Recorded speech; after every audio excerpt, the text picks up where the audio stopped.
Hi everyone, welcome back to my channel. I'm Helen, you're watching Stitch Rip Repeat, and today's video is the collaboration video with VoiceOver Creative, the lovely Kealy, and we're doing our reveal from our jersey tops. So if you're interested, please stay tuned.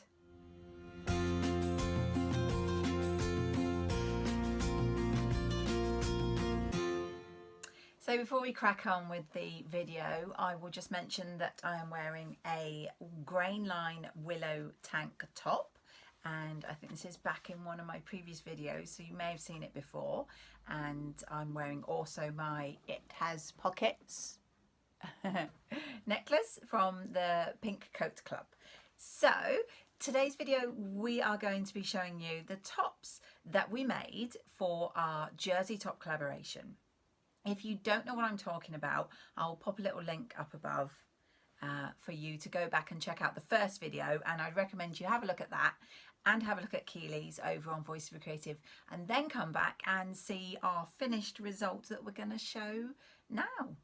So you know, if you've already seen, that we decided with this particular sort of time that we're going through at the moment, and being indoors a lot and maybe not going out and seeing people or working, that it's a good time to get on with a few more casual tops and t-shirts. And I personally live in t-shirts, so for me it's a fab little collaboration that we've come up with, because I'm more than happy to make t-shirts. We decided to go with the jersey, and if you know Kealy and you've seen her channel, you know that she's the queen of making some fantastic outfits from jersey. I love jersey too. I have to say, if I could choose to sew with any fabric, I would usually go for that over anything else, just because I'm quite, I would say, still new to sewing, and jersey is so easy to sew with. I was very afraid of jersey when I started sewing, because I'd only ever sewn my bags with 100% cotton, with a quilting cotton, which is very stable woven fabric. And obviously the thought, as I think I'm probably not alone here, the thought of sewing with something stretchy and not really sure how that would work was a bit daunting. But do you know what, once I got the stretch book by the wonderful Tilly and the Buttons, and I jumped right in with some Frankies, I actually realised that I love sewing with jersey, and I don't know what I was afraid of and why I didn't do this a lot sooner. So the jersey top collaboration that we came up with, as you saw in the videos, was 3 tops. I have actually got 5 tops to show today, because when I made the Molly top, I'd never made this one before. So I actually did a couple of test runs sort of, and then did the final Molly top that was going to be with the fabric that you lovely people chose when I asked what you thought I should make it with. But we're going to start with my mystery top, and I chose, which will be no surprise to people who follow my channel from the beginning, the pattern by New Look, and it is pattern 6217. Now this pattern is actually meant for woven fabric, and I've made, I think, 3 out of woven fabrics in the past, but I've also made 2 from jersey, and so I decided I would do that again. Now, if you saw the previous video, you'll know I had some fabric I was thinking of using for various tops, and the one I plumped for in the end, which is a little bit of a cheat because it's actually a French terry, not a jersey, is these geckos. So I will pop in some photos and videos, but I went with this, and so this is my 6217, and I love these geckos. They've got very bright yellow eyes, and as you know, if you follow me, blue is my favourite colour. I popped in a little label, which I try to do whenever possible, and this label is from the lovely Paige Joanna, and I will pop her Instagram down here. She's also got a YouTube channel, which I highly recommend you go and check out. So the 6217 for me is a really easy make. It's only got 2 pieces when I make it out jersey. It's got a front and a back because the sleeves are grown on which is something that I realised when making the molly top for the first time is probably why that's such a popular pattern, because those are also, I think you might call them kimono sleeves, but I call them grown on. That's what I know them as. So, but it basically means there's no separate sleeve pattern. So the pattern piece includes the sleeve. So this is literally a front and a back, and therefore it makes it really easy. I didn't do any binding or anything either for this one. I literally just turned over and stitched for the sleeves and for the hem and for the around the neck as well. So hopefully I'll have shown you some photos, but I was really happy to use my gecko fabric, and so that was my mystery top, and I'm looking forward to seeing what Kealy's is, and I hope you like it. Do let me know down in the comments what you think. So the two tops that we chose were the Frankie, which is a popular one by Tilly and the Buttons in the stretch book. As I mentioned, I have that book, and it was the first stretch top that I made, and so really happy to use it again, although this time I did it as the short sleeve version. And the second one, the one that was chosen by Kealy, was the molly top, which is a top and dress pattern in an ebook by Sew Over It. I think it's Capsule wardrobe, but I will double check and pop it down here for you. So I actually did take some footage of the process with the Frankie top, and I'm sorry that it gets to a certain point, you'll see, and then there's no more footage. I've been having a little bit of issue with my phone, and my phone has died, and so I got to a certain point and then I finished making it with no phone. I've now since got another phone, which I'm recording this on, and so I will show you what I did manage to record, and then I will come back and show you the finished result. So I am working on my Frankie today for my collaboration with Kealy, and the overwhelming result from the people who commented on my choice was to use this llama fabric, the same as my joggers, so that it would be a little matching loungewear. So that's what I'm doing, and as I said in my plans videos, I'm doing the short sleeve version this time, so I've got them ready. I'm just gonna sew them up on the front bodice on my overlocker, and I'm hoping to get some footage for you, so we'll see. If I do, I'll insert that now. So this is my front bodice, and I've got my two sleeves clipped in place, and I just matched up there's a notch on the sleeve, so I matched up the notch and then the edges, and I'm just going to put these through my overlocker.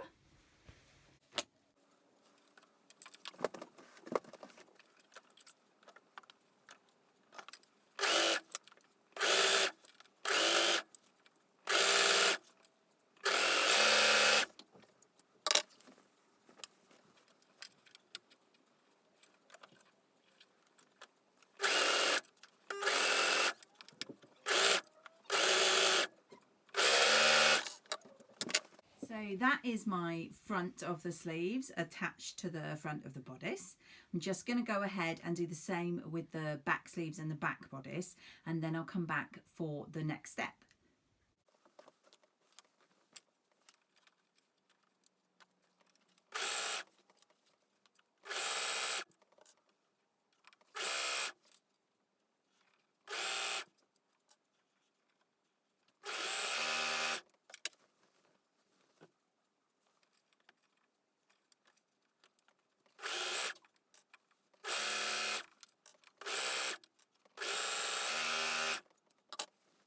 We're going to do the neckband piece now, and all I've done is I've folded this in half at the seam, counted that as one of the quarters. So I put a pin at the other side, then I've put those two together to get the other three. So it's quartered now, and then obviously I've done the same, done the front and back middle, then folded it in half and got my quarters, and I'm just going to match my band all the way around, and then I'm going to stitch it on the machine, and then I'm going to overlock it after. That way if there's any mistakes I can take them out easier than the overlocking. Okay, so normally, as I said, I would stitch the neckband on, making sure that there's no catches in it or anything like that, and then I would overlock it. But my overlocker is currently out of action, so if you follow me on Instagram, you'll have seen that I've discovered my overcast stitches and the special foot that came with my machine, and that finishes it off very, very similarly to how the overlocker would, zigzagging and encasing it. So I'm going to use that here because I've already stitched the headband on with my normal machine, and I'm just going over the edge with my overcast stitch to make sure those raw seams are enclosed and give it a nice finish. So it's like an overlocker, but it's just using my regular machine and a stitch similar to the overlocker.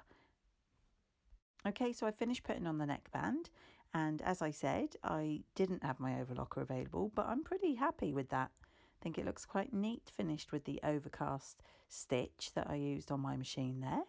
And now that neckband's on and looking nice and flat, all I need to do is hem the sleeves and also turn up and hem the bottom, and it's done. So here is my finished Frankie, and as you can see, I have the added touch of this llama here, which is in a silver vinyl, and I used my Cricut Maker to make this. I thought it'd be a little bit of fun to go with the llama on the sleeves and also the llama Stella Joggers, which I'm going to be wearing this top with.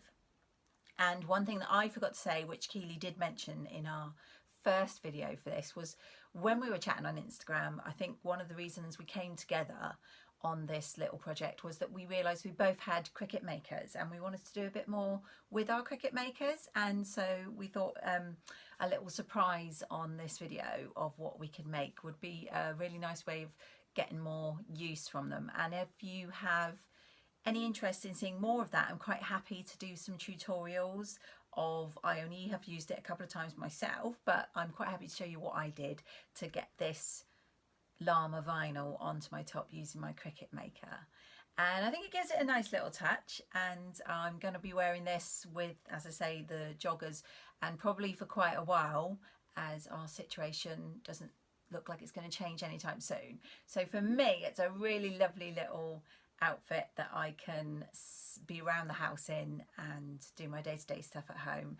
And everybody who suggested using the llamas for the little loungewear suit, thank you very much. I think it's worked out perfectly.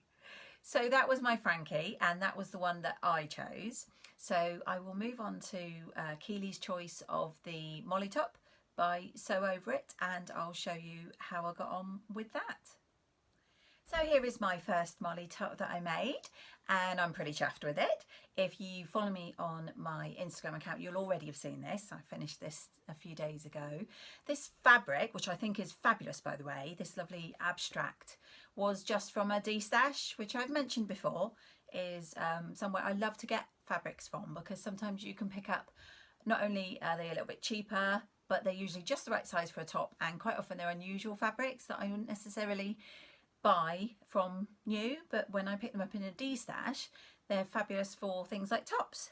So I will show you some of the inside of this top, because the inside I finished off with a overcasting stitch, which I did show in my stories on Instagram as I was doing them, because mainly I managed to break my overlocker this week. So I had no way of finishing off the seams of the top on the inside when I would normally go around them with an overlocker. And I discovered the overcasting foot and the overcast stitch on my machine, and I think it did a really good job. So I'll put some pictures of how that turned out. I did that for all the edges on the inside, and I really like how this turned out. The only thing I did different for the other two versions is I shortened it by about an inch. I tend to wear things untucked, and I just felt it was a tad too long for how I would normally wear it, although I'm quite happy to wear these tucked in to like my ginger jeans or something. But if I'm wearing them out as you'll probably see in the photos, you can see the length. For me personally, it was just a little bit too long. So this was Molly top number 1. I will now show you the second one that I made. Okay, so Molly top number 2 was one of the fabrics that I showed, and a few people said they liked it as well, and I definitely like it. I like the sailboats, and I made this one, as I said before, exactly the same except for 1 inch shorter. I do think my neckband is slightly too loose, but I'm not going to lose any sleep over it, so I've left it as it is. I did just turn the hem up on this one and also at the bottom, but I have got here, and excuse me if I come up to the camera, what looks like a twin needling around the bottom. It's not. What happened was I went round once and I realised that I didn't catch all of the fabric on the inside, so some bits weren't down, so I just moved the needle over a few millimeters and I went round again and made sure that I caught it, and actually I quite like that it looks like I finished it off with a twin needle when I didn't. So that was the only thing. I'm really happy with this. I really like this top, and I know I'm going to wear it an awful lot. This is one of my new go-to patterns, I suspect. And so now, so the final one, the one that actually was the chosen fabric by the majority of you, wondering if you can guess what it was, if you remember my choices. I'll put it on now.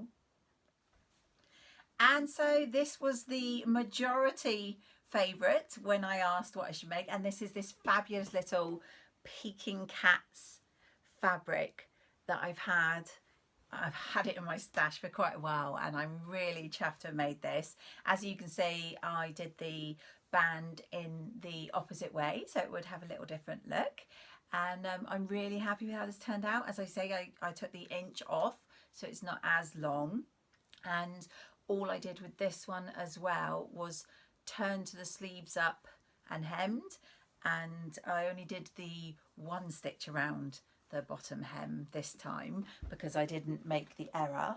But I really love the little Peking Cats, and I am really happy with how all 5 of my t-shirts have turned out, and I thoroughly enjoyed the experience of working with the lovely Kealy, and I'm really looking forward to seeing how her jersey tops come out and what her mystery one is and how she used her vinyl. Please do like my video, and if you haven't already, please hit that subscribe.